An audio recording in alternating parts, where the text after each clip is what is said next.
కల్కి చూసారా ఫ్రెండ్స్? ఎన్నిసార్లు చూసారని అడగటం బెటర్ కదా. చిన్నప్పటి నుంచి హాలీవుడ్ సైన్స్ ఫిక్షన్ మూవీస్ చూసి మన వాళ్ళు ఎప్పుడు ఇలా తీయగలరు అనుకునే వాళ్ళం. కల్కి మూవీ నుంచి బయటకు వచ్చే వాళ్ళ ముఖాలు ఆనందంతో వెలిగిపోతున్నాయి. మనవాడు కొట్టాడ్రా అని యావత్ తెలుగు జాతి ఉప్పొంగిపోతోంది. సినిమా గురించి ఇప్పటికే చెప్పి యూట్యూబ్ ని షేక్ చేస్తున్నారు. మనం మాత్రం ఎందుకు తగ్గాలి? మాట్లాడుకుందాం ఈ రోజు. ఈ సినిమా చూస్తే 874 ఇయర్స్ తర్వాత కూడా మనుషులు మారరని అర్థమైంది. ధనికులు ఒక పక్క, పేదలు మరో ప్రక్క. ఆ పేదల పక్షాన తిరుగుబాటుదారులు ఇంకో ప్రక్క. 3 నగరాలు ఇక్కడ. ఒకటి పేదల కాశీ నగరము, తిరుగుబాటుదారుల శంబాలా నగరము, ధనికుల కాంప్లెక్స్ ప్రపంచం. కాశీ నగరంలో ఆకలి, పేదరికం, నీళ్లు ఉండవు, కనీసం మంచి గాలి ఉండదు. కాంప్లెక్స్ లో దేవుడిని బ్యాన్ చేసి ఉంటారు. ఈ కాంప్లెక్స్ కి కింగ్ యాస్కిన్. అక్కడ డబ్బున్న వాళ్లే ఉంటారు. కాంప్లెక్స్ కి వెళ్ళాలి అంటే డబ్బులిచ్చి వెళ్ళాలి. ఇప్పుడు అమెరికాకి వెళ్లాలని ఆరాటపడినట్లు జనాలు ఎలాగైనా కాంప్లెక్స్ కి వెళ్లాలని ఆరాటపడుతుంటారు. ఇక శంబాలాలో తిరుగుబాటుదారులు ఎలాగైనా యాస్కిన్ ని అంతమొందించి ప్రజలను విముక్తి చేయాలని పోరాటాలు చేస్తూ ఉంటారు. ఇక మన హీరో భైరవ ఎలాగైనా డబ్బులు సంపాదించి కాంప్లెక్స్ లోకి వెళ్లి హ్యాపీగా బ్రతకాలని ట్రై చేస్తూ ఉంటాడు. ఎమోషన్స్ పెద్దగా ఉండవు, సెల్ఫిష్ గా ఉంటాడు. ఓటమి ఎరుగని ఫైటర్. ఈ క్యారెక్టర్ లో ప్రభాస్ 100 కి 200 మార్క్స్ కొట్టేస్తాడు. వీరోచితంగా ఫైట్స్, సీరియస్ రోల్స్ చేసిన ప్రభాస్ చేత కామెడీ కూడా చేయించి మనవాడు ఆల్రౌండర్ అని ప్రపంచానికి చెప్పాడు నాగా అశ్విన్. ప్రభాస్ కి ప్రక్కన హీరోయిన్ లేదు. బుజ్జి అనే ఏఐ పవర్డ్ కార్ ని పెట్టి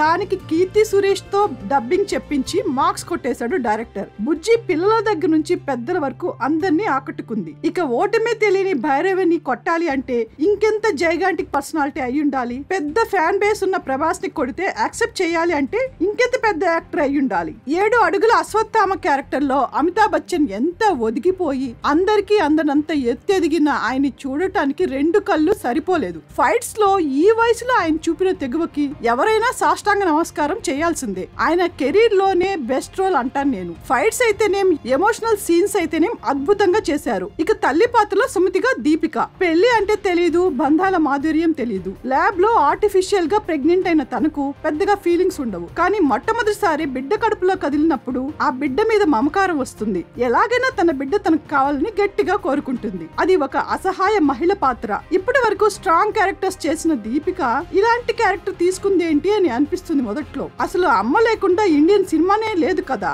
అలాంటి గొప్ప తల్లి పాత్రలో తన సటిల్ పర్ఫార్మెన్స్ తో ఎప్పటిలాగే మార్క్స్ కొట్టేసింది. ఇక అమితాబ్ బచ్చన్ ప్రభాస్ కి ముందు నిలబడాలి అంటే ఎంత పెద్ద విలన్ అయి ఉండాలి. ప్రపంచమంతా మెచ్చిన భారతీయులు మావాడు అని గర్వంగా చెప్పుకునే one and only Kamal Haasan గారు. ఆయనకి కొన్ని సీన్సే ఉన్నా చాలా ఇంపాక్ట్ చేస్తారు. గ్రాఫిక్స్ తో ఆ పాత్రని మలిచిన తీరు హాలీవుడ్ రేంజ్ లో ఉంది. ఆయన చూస్తే భయం వేస్తుంది యాక్చువల్లీ. ముఖ్యంగా ఆయన సడన్ గా కళ్ళు తెరిస్తే వెన్నులోంచి వణుకు వచ్చింది. కల్కి పార్ట్ 2 లో అందరికంటే ఎక్కువ దేనికోసం నేను వెయిట్ చేస్తా అంటే ఖచ్చితంగా కమల్ హాసన్ గారి కోసం అని చెప్తాను. ఇంటర్వెల్ సీన్, క్లైమాక్స్ చాలా అద్భుతంగా తీశారు. మెయిన్ క్యారెక్టర్స్ లో శోభన, పశుపతి, బ్రహ్మానందం, విజయ్ దేవరకొండ, మృణాల్ గొప్పగా చేశారు. కొన్ని గెస్ట్ రోల్స్ లో కొంతమంది సెలబ్రిటీస్ కనిపించి మనల్ని థ్రిల్ చేస్తారు. Art direction, cinematography, editing, music direction గురించి ఎంత చెప్పినా తక్కువే. అంతా ఇంటర్నేషనల్ స్టాండర్డ్స్ లో ఉంటాయి. డైలాగ్స్ చాలా సింపుల్ గా, న్యాచురల్ గా ఉంటాయి. పంచ్ డైలాగ్స్ ఎక్స్పెక్ట్ చేయకండి.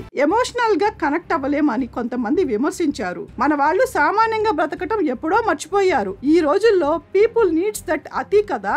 ఇప్పుడే జనాలు సెల్ఫిష్ గా ఉన్నారు. ఇక 1874 ఇయర్స్ తర్వాత అంటే ఇంకెంత సెల్ఫిష్ గా ఉంటారు, ఎమోషన్ లెస్ గా ఉంటారు చెప్పండి. అదే చూపించాడు నాగా అశ్విన్. మొదటి అరగంట సినిమా స్లోగా ఉన్నప్పుడు గ్రాఫిక్స్ పై ఎనర్జీ అంతా కేంద్రీకరించి కథ రాసుకోవడంలో నాగా అశ్విన్ తడబడ్డాడేమో అని అనుమానం వచ్చింది. అతను కరెక్ట్ గానే రాసుకున్నాడు. మనమే జాగ్రత్తగా చూడాలి. సినిమాలో చాలా క్యారెక్టర్స్ ఉంటాయి. అన్ని క్యారెక్టర్స్ ని ఎస్టాబ్లిష్ చేసుకుంటూ వెళ్తుంటే టైం పడుతుంది కదా, లేకుంటే కన్ఫ్యూజన్ వస్తుంది. కురుక్షేత్ర యుద్ధం నుంచి ప్రారంభించి 2898 AD కి మనల్ని తీసుకుని వెళ్తాడు director. Story, screen play extraordinary. ఎంత వద్దనుకున్నా 2 సీన్స్ మాత్రం చెప్పకుండా ఉండలేకపోతున్నాను. పైనుంచి పడిపోయే సుమతిని ఆపటానికి అశ్వత్థామ ట్రై చేసి ఫెయిల్ అయినప్పుడు భైరవ ప్రాణాలకు తెగించి ముందుకు దూకి కాపాడే సీన్ చాలా బాగుంటుంది. ఇంకో సీన్ లో శ్రీకృష్ణుని తులాభారం గుర్తొచ్చి అందరూ సీట్లోంచి లైట్ గా లేస్తారు. క్లాప్స్ కొట్టకుండా ఉండలేరు. సినిమాలో ఒక డైలాగ్ ఉంటుంది, సుమతి